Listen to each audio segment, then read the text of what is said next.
Bonjour, c'est Catherine pour Witanou. On est mercredi et c'est le bon moment de faire un petit point avant la fin de semaine. Parce que voilà, on a apporté quelques changements à ce qu'on vous propose pour la fin de semaine. Donc, vendredi soir, on se retrouvera bien pendant tout l'été, en tout cas jusqu'au 15 août, hein, tous les vendredis, alors que je ne dise pas de bêtises, à 20 h pour entrer dans le Shabbat. Le samedi, 13 h 30, on garde le moment de partage aussi. Samedi soir, on sort de Shabbat et la nouveauté, elle va concerner le dimanche. Eh bien, pour ces vacances, on vous propose de se retrouver le dimanche à 20 h pour un temps de partage, pour un temps d'enseignement, soit sur l'actualité, soit simplement sur l'évangile de Matthieu, et de clore ce temps par une sainte scène. Voilà, c'est quelque chose qu'on a reçu dans Witanou, j'allais dire dès le commencement.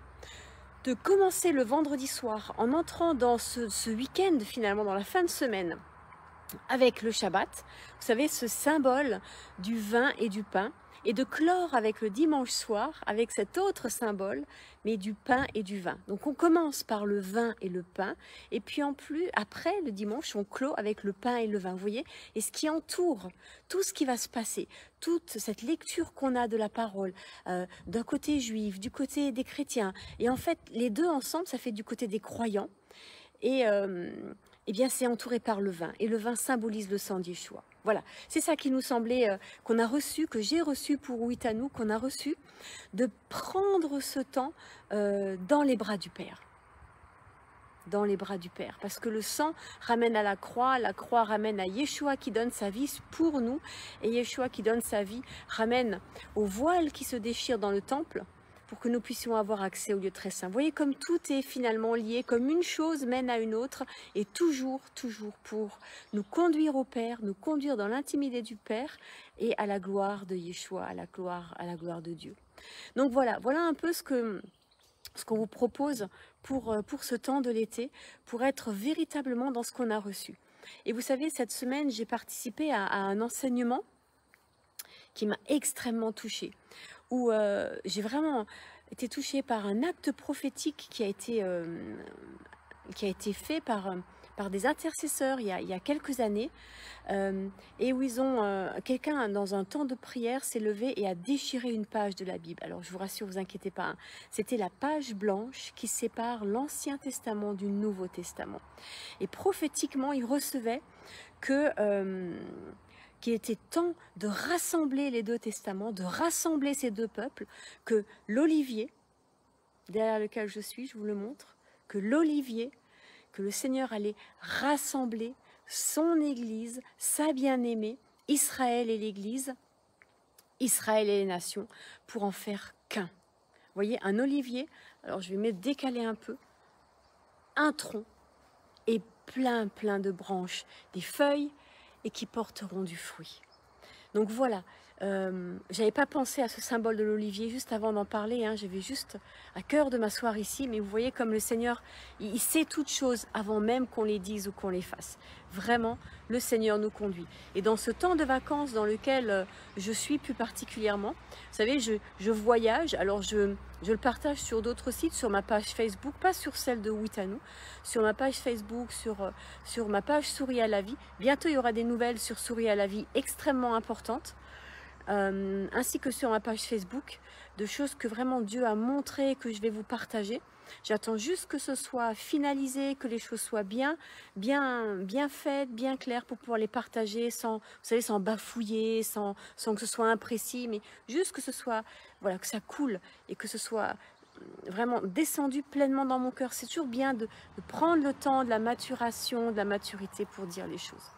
Donc voilà, il y a des choses qui sont en train de se faire Et ici, dans notre petite vie de communauté de Witanou, mais aussi à un niveau plus grand. Et j'avais envie de nous dire, je me disais tout à l'heure, vous savez, avant de commencer la vidéo, Seigneur, c'est quand même incroyable que ce mercredi où c'était prévu que je devais prendre la parole pour annoncer le week-end, pour expliquer des choses, ça tombe ce 14 juillet. Ce 14 juillet tombe avec les annonces qu'on a reçues. Alors, je suis ni pour ni contre le vaccin, j'en sais rien. Je suis pas, j'en ai discuté avec plein de gens, et en fait, je suis pas, comment on appelle ça, complotiste.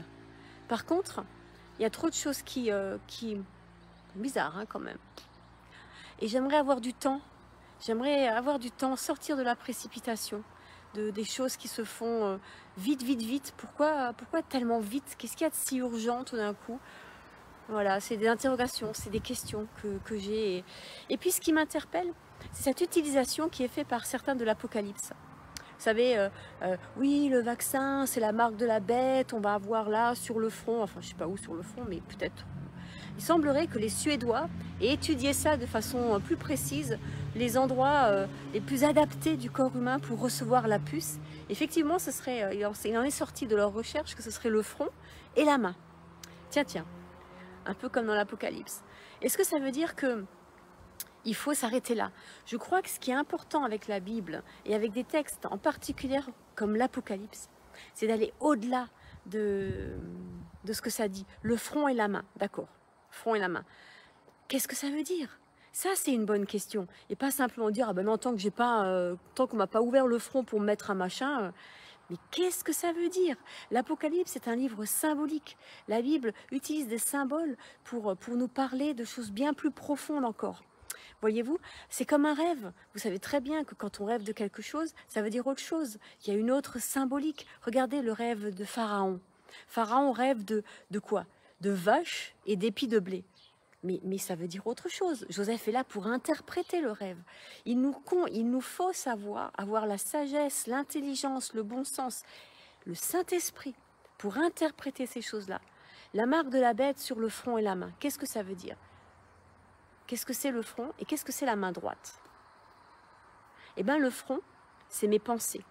Le casque du salut. Vous vous rappelez Éphésiens? Le casque du salut. Que mes pensées soient soumises à Christ. Que tout ce qui relève de mon intelligence soit soumise à Christ. Voilà, c'est ma tête. Et c'est bien ça que veut nous dire la Bible. Est-ce que l'intelligence humaine, là, en ce moment, dans ce qu'on vit, est-ce qu'elle est soumise à Dieu? Ou est-ce qu'elle est laissée, elle va libre cours et c'est... quel est le frein? Vous voyez, quelle est la limite à l'intelligence humaine, là, dans les jours qu'on vit? On a l'impression qu'on est dans une sorte d'intelligence toute puissante, d'intelligence portée au nu, d'intelligence qui est augmentée. Tiens, vous voyez?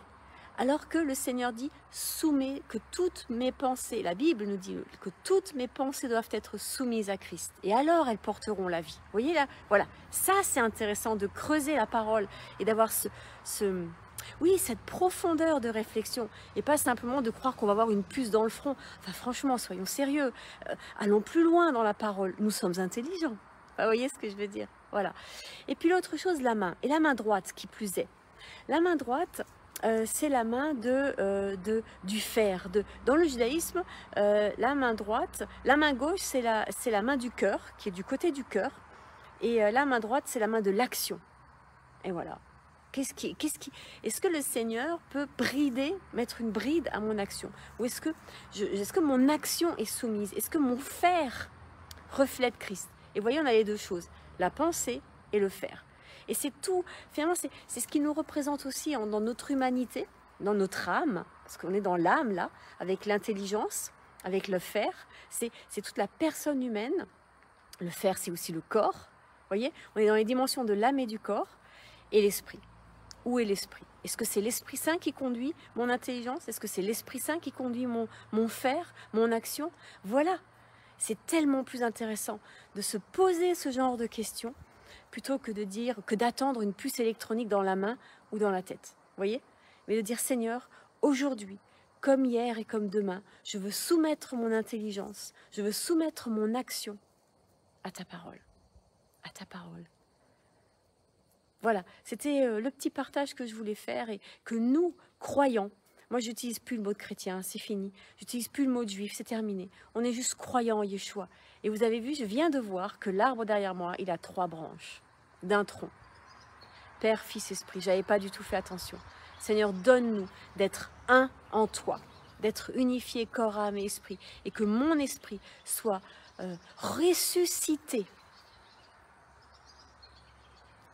pour toi, par le sang d'Yeshua.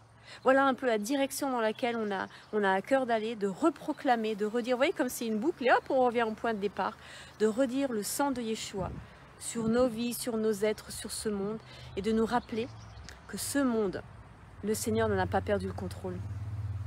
Il n'a pas perdu le contrôle. À nous, croyants, de le manifester, de le vivre, de le briller, de le respirer. Voyez? À nous de faire les bons choix. Et je vous en parlerai, les choix difficiles à faire et comment on chemine avec ces choix-là. C'était très intéressant, très dur et très fort ce que j'ai vécu, ce qu'avec une amie on a vécu ces derniers temps. Mais vous verrez comme le Seigneur conduit les choses.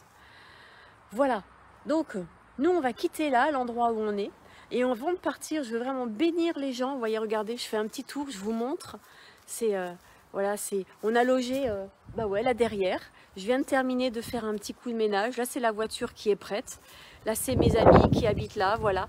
C'est une magnifique demeure qui a une belle histoire. On va partir et avant de partir je veux les bénir dans le nom d'Yeshua. Je sais qu'elle regardera peut-être ma vidéo. Je veux bénir mon ami Isa, Jean-Pierre, son mari, ses enfants, Marine et Pierre-Olivier, une famille extraordinaire que je connais depuis plus de 20 ans, qui ont toujours été là, qui j'ai toujours pu partager, poser mes valises. Et puis j'ai pu aussi, on s'est bénis mutuellement. C'est ça qui est incroyable ici, c'est qu'on on donne et on reçoit. Voilà. Et dans mon voyage, le Seigneur me disait, ton voyage ce sera comme les béatitudes. Et ici, c'était le lieu du don, du partage, de la disponibilité. Vous voyez, des gens toujours disponibles, toujours là pour servir, toujours là pour obéir, toujours dans le don, qu'ils aient ou qu'ils aient pas. Et moi, c'est des gens qui m'ont touché toute ma vie et qui m'ont appris cette générosité. Voilà. Alors, ma première béatitude, ce sera la générosité. D'être généreux, quoi qu'il arrive. Et on a tous envie, dans les temps dans lesquels on est, de faire attention, de compter nos sous, de machiner. Et ici, j'ai appris et j'apprends à chaque fois la générosité et la bonté et la beauté du partage et de compter sur le Seigneur. Alors, je me suis fait un peu gronder, hein, parce que pour Isa, mes rêves sont trop petits. Et je la remercie parce que, vous voyez, on parlait voiture. Ma vieille Titine, là, elle me dit, mais pourquoi tu as... Oh, mais tu sais, Isa, je suis quoi. Voilà. Alors, je me suis fait gronder. Mais c'est tellement fraternel et tellement plein d'amour que voilà. Mais ça nous pousse à sortir de notre zone de confort, voyez, pour compter sur le Seigneur et pour nous remettre à lui. Pas pour avoir des grands rêves, je rêve pas d'une BMW, hein, vous savez, mais juste pour dire, ok Seigneur, tu peux aussi agir dans cette petite chose. Et Isa, elle a des histoires incroyables sur la façon dont Dieu intervient, dont Dieu est là et dont Dieu prend soin de nous. Et il est bon de se rappeler de cette bonté, de cette présence du Seigneur dans les temps dans lesquels on est. N'ayez pas peur, dit le Seigneur, car je suis avec vous jusqu'à la fin du monde. Alors n'ayez pas peur, n'ayons pas peur. Il est juste là, toujours présent, toujours prêt à nous bénir et à nous entourer de son amour. Amen. Allez, bisous. Vendredi soir 20h, on fait Shabbat. Le vin et le pain. Et on clôt dimanche soir 20h par la Sainte Seine, le pain et le vin. Et on proclamera, on commencera à dire quelque chose de l'entièreté de Dieu. Et Uitanu est là, a été inventé par Dieu. Je sais pas, je l'ai reçu avec d'autres on se rentrait dans cette aventure. Dieu merci, comme vous, pour dire il y a quelque chose de nouveau à vivre, quelque chose qui relève de l'unité, d'être un en lui et de se reconnaître les uns les autres comme frères et sœurs. Allez, soyez bénis. À bientôt. Ciao.